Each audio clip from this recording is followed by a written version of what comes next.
They say your zip code shouldn't determine your destiny, but what if you're born in a place where hope seems to be in short supply? Today, I want to tell you a story that proves it's not where you start, but where you're determined to go.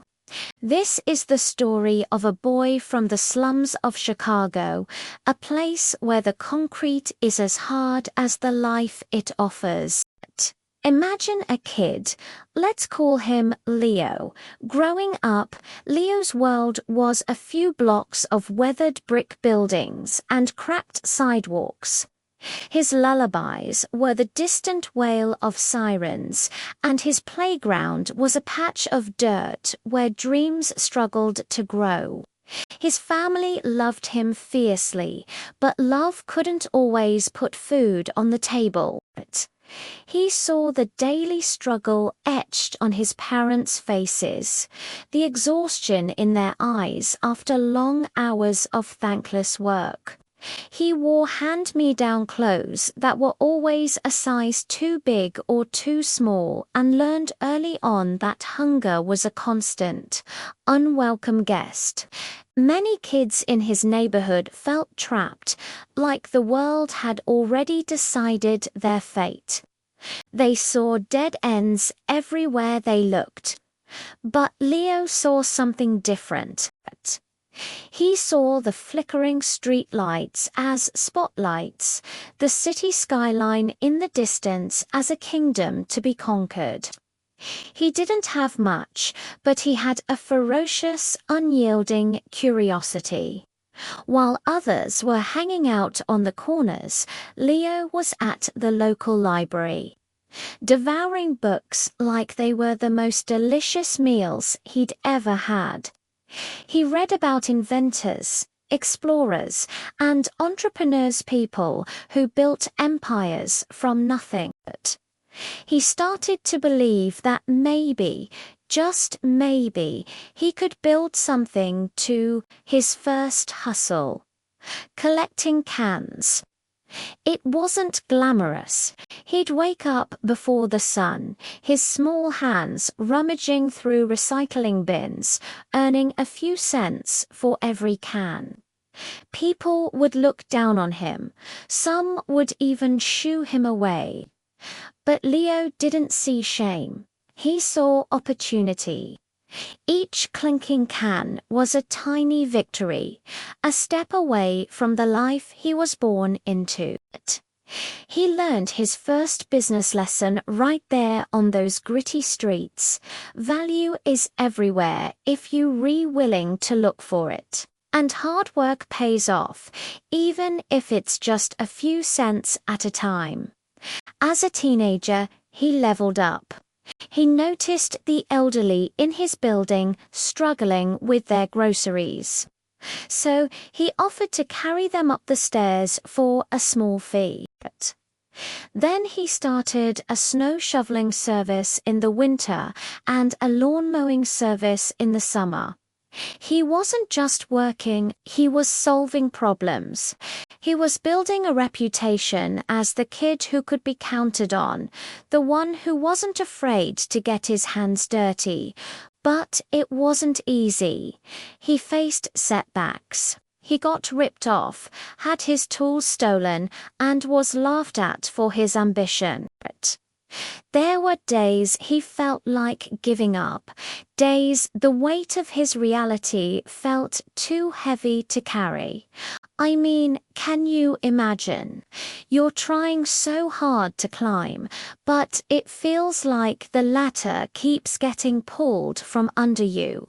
One particularly cold Chicago winter, his small savings, which he'd painstakingly collected for a better lawnmower, had to be used to help his family pay the heating bill.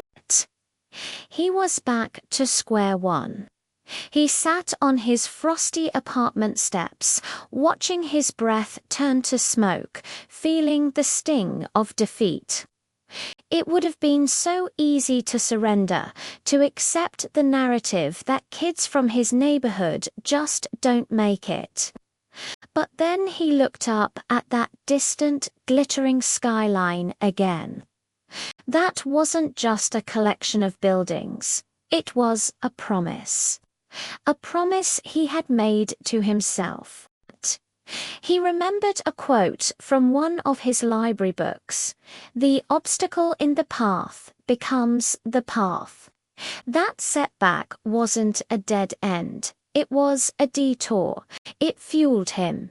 He went back to his old rusty lawnmower and worked twice as hard, taking on more jobs, saving more diligently, and learning from his mistakes. He realized that resilience wasn't about avoiding failure. It was about how you stood up after you fell.